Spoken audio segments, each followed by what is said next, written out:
So I'm just gonna make videos of my daughter. Well, life to life videos. My daughter, my husband, my dogs, me, Meilani. My daughter is me. Anyways, so this is my daughter. She's sleeping right now. She just got done nursing. She was born July 14th, 2020. So she's already a month and 3 days old. I can't believe how fast that went. So I'm just gonna cherish I'm gonna cherish these 3 months that I get to be with her before I go back to work. My sister has a YouTube channel and I don't like the word vlogged, I don't know why. She vlogged her daughter's life when she was a baby up until now. Her daughter's now, she's gonna turn 3 next month. And I just love going back and watching her videos. I love watching her when she was a baby and to see how much she's grown. It's been weird having a baby during a pandemic. It's sucked because I can't go anywhere. Not that I would take her anywhere this young, but because it's stressful too, having to take her out. When my husband's there, I can take her out, but if he's not, it's so stressful to take her out because I'm always sitting in the back seat with her just because I'm paranoid because babies aren't supposed to be sleeping in the car seat. I know they're safe for like 10-minute rides or whatever. I'm just paranoid. As many of you guys know, she is my rainbow baby. You okay? I had a miscarriage back in May. She's my little rainbow. So I'm just paranoid about everything at this point. When you lose a baby, even if you didn't even know the gender, or even if you had just found out about the pregnancy, it's hard.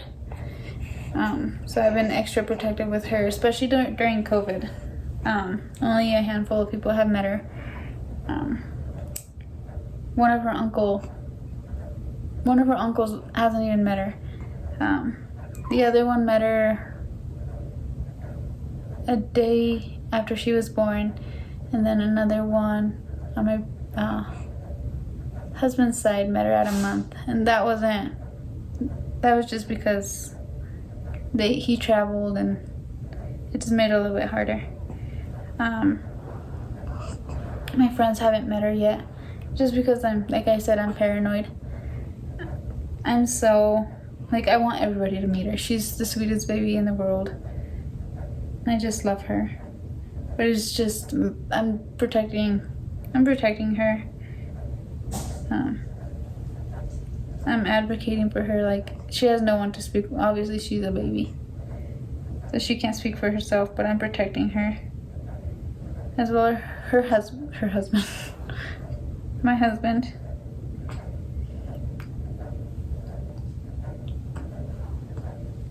Like, when you experience loss, it's just, you put a barrier on everything. And I may be exaggerating, but it's better to exaggerate and be safe than to let it go and have something happen. So she's sleeping through the night. She's been such a good baby. The only downside is that she wants to be, it's not even a downside right now because I'm not working, but she wants to be nursing all day, which I don't mind. She comfort nurses.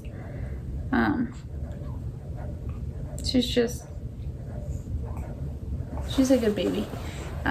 She sleeps through the night, so I put her down around 10:40ish, 11, and she will go all the way till 6. Sometimes she wakes up at 4, she eats, and she's back to bed. We got really lucky with her. She's an easy baby. Our pregnancy wasn't so easy though. We had a high-risk pregnancy because she was measuring small. They were worried about my placenta. We had a lot of tests done, and everything came back. Sometimes it came back normal, sometimes it would come back, and the doctors would worry. Her stomach was measuring small. She wasn't getting enough blood flow through the umbilical cord. She was a tiny baby. I went into labor on July 14th at 4 in the morning, and I had her by 8:45 on the 14th. It was 16 hours in labor, but my labor and delivery was so easy. There was a point where I want to say 6 centimeters dilated, 12 hours. So I went 12 hours without an epidural. And I was dilating because I went to labor at 4. At 1 o'clock they gave me Pitocin. And I guess being induced makes the process more painful. I don't know if that's true. No idea. But when I was 6 centimeters dilated, I was over it. My body was so tired. And I was crying to my husband. I was like, I can't do this. And I remember that so well. I was grabbing onto the railing in his hand. And he had a ring, obviously, so I was grabbing the railing with my left, and his right hand was there. And his left hand, I was grabbing it with my right. And he has a ring. And I guess I was squishing it really hard. And he was trying to switch his hands. And he couldn't, so his finger turned purple. If I had to go through pain, he had to go through pain too. I remember telling him I wasn't gonna give him any more kids because it was just that painful. Like, it was bad. Now I want like 20 of her. It's so weird how that happens. You forget the pain, you forget all of that. Anyways, at 6 centimeters dilated, I was dying. Like, I was literally dying. I was crying, I was screaming. I kept telling my husband, I can't do this. He's like, yes, you can. And I don't remember. Someone asked me if I wanted the epidural, and I said yes. And my husband's like, they're coming. The epidural's coming. And I said, no, they're not. Because the lady had said that they were in surgery. So it's like, no, they're not. Like, tell them to hurry. I was just in so much pain. And they came in, and they were talking. It was an intern that did my epidural, so I was in pain. I was frustrated because the doctor was telling the intern what to do. The intern was so nice, and she knew what she was doing. I was just frustrated. I was like, just get this over with. And they kept asking me questions. Date of birth. They had me sign a epidural consent form, even though I had already done it at my OB office.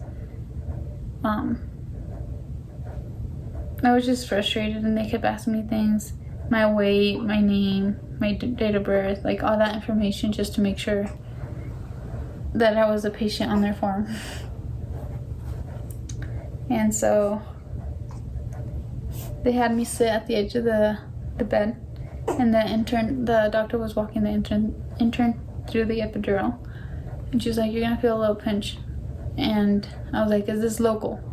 And they're like, yes. I was like, okay, so I can still move. And then after that, it was literally a pinch. If I wasn't in pain, that pinch would have hurt so bad. And then not even a minute after that, she stuck the epidural needle into my spine. And I was like, is it in? And they're like, oh yeah, you can move now. I was standing still through contractions in pain. And they forgot to tell me the epidural was in. And so I started moving. It took them a while. I don't know what they do, but it took them a while to put it in. They taped it. They did all that stuff. the epidural didn't start working for about an hour, hour and a half, I want to say. And then because of my luck, the epidural went to my diaphragm, so I couldn't breathe, and everybody was freaking out. Well, I could breathe, it was just labored, and everybody was freaking out. They put me on oxygen, so I was pushing with an oxygen mask. That's so uncomfortable too. The epidural didn't want to work at first. It worked on one side, and it didn't work on my right side. And then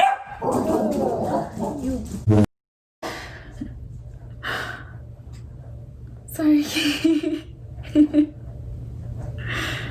Benji! Oh my god. No! Anyways, it was hurting on, I think I need to okay, whatever. So it wasn't working on one side, it was working on one. It wasn't working on the right side, it was working on the left, and then it wasn't working on the left, and it was working on the right.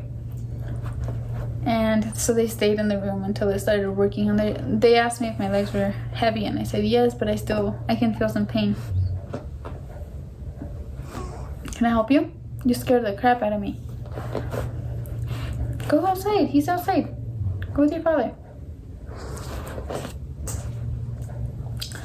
And then it finally started working, and they give you, I don't know if you guys know or if it's the same everywhere, which I'm sure it is. For the people that haven't had epidurals, they give you a little button, and you could give yourself a dose on top of what you're already getting. But it only works every 15 minutes.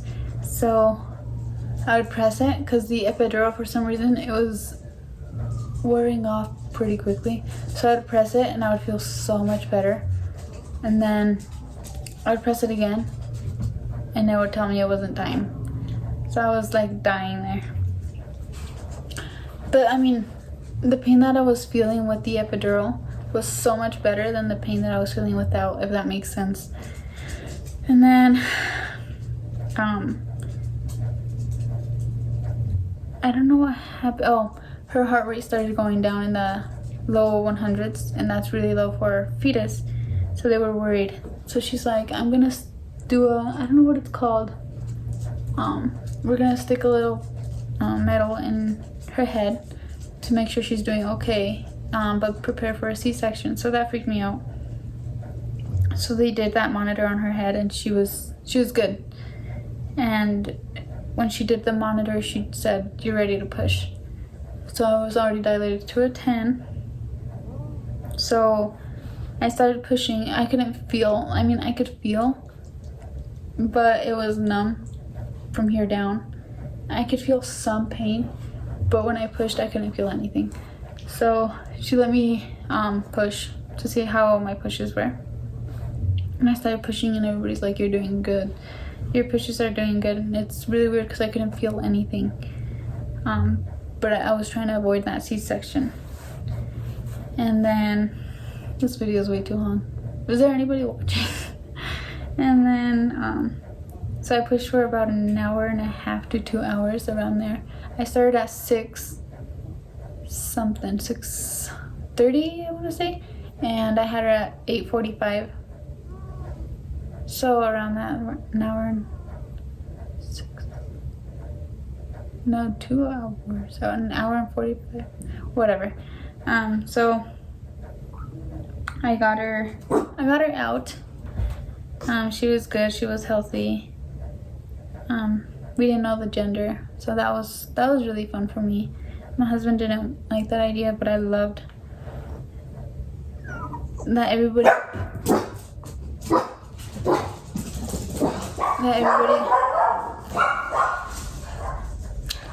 I have 3 dogs. It was exciting that everybody wanted to be in the room, like a lot of the nurses, just because I didn't know what I was having. And when she came out, the midwife said, let Dad announce what she is. So she's like, when you start pushing and the head is out, I'm gonna have you stop pushing. But I couldn't feel anything, so I didn't know if the head was out or not. And she's like, stop pushing, stop pushing. And I was like, oh yeah, that's right. And I don't remember this part at all. I don't remember if she said, okay, you can keep pushing, because they wanted to see if the umbilical cord was around her neck, and it wasn't. So she's like, okay, you can push now. But I don't remember. So she came out, and I think they pulled her out. I don't know what happened, because I know if they pull her out, they can cause some damage. But she came out, and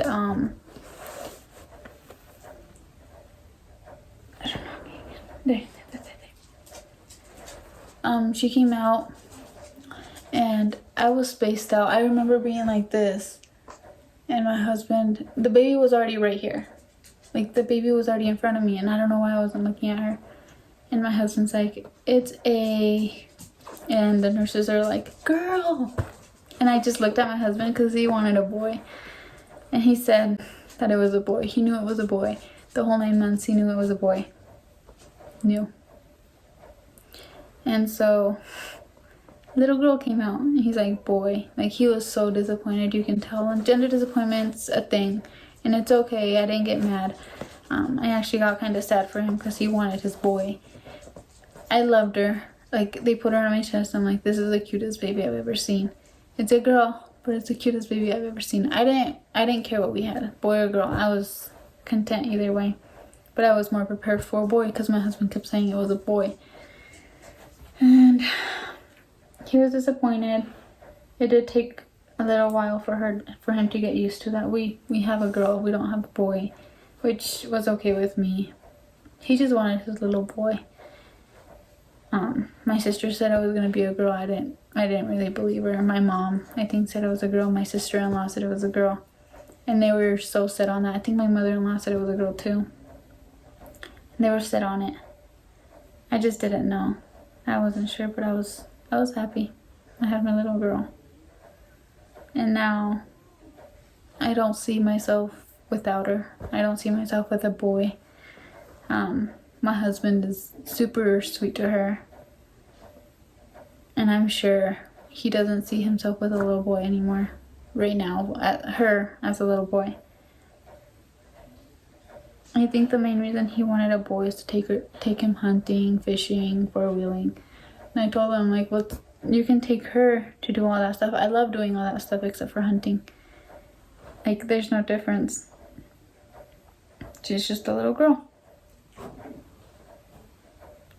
And then, so that's that. She weighed, I think I already said this, but she weighed 6 pounds, 4 ounces. She was 19 inches long. She was so perfect. So perfect. I actually went into labor. So my due date was July 10th. I actually went into labor July 14th. My induction date was July 15th. When we set my induction date, I remember being so sad. I was actually at work, and they let me go to my appointment, and we set a induction date. I got to work and I started crying, bawling. I couldn't stop crying. My coworkers were like, it's okay, like, it's fine. Some things don't work out. And I was just sad that my body didn't want to go into labor on its own. And then, so July 10th was my last day at work, and that was the day I had the appointment. And July 14th, which is so weird because I could have set the induction date for the 14th. I was like, how about we do it the 15th, just in case I go into labor before then.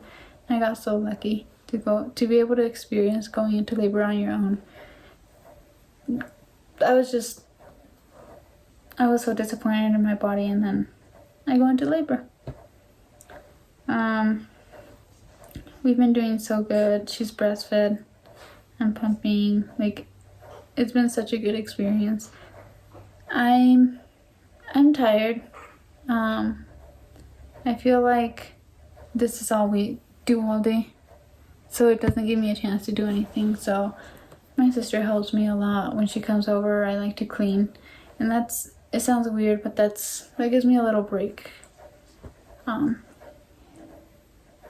I have only been away from her, I think it's been twice. Once I went to the store for like an hour, and my husband watched her. And then the other time, I went shooting with my husband, and my sister watched her.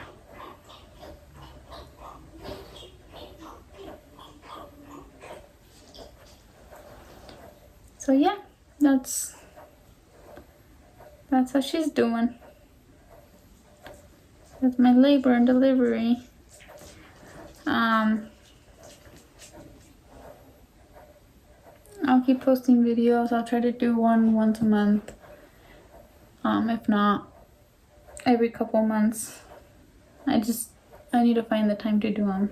I kind of want to just not do just baby videos. I want to do day to day. My husband, her, me. Just things we do, like doctor's appointment. Like today we had a doctor's appointment and I didn't record just because I'm still not used to it, but I'll get there.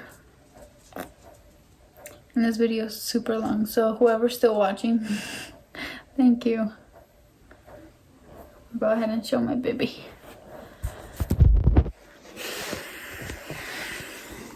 This is Milani Rose. That's how she had her hand in the ultrasound. For some reason, she just loves that position. I have that ultrasound. I'll try to put a picture somewhere around here. My baby. Move her hand so you can see her face.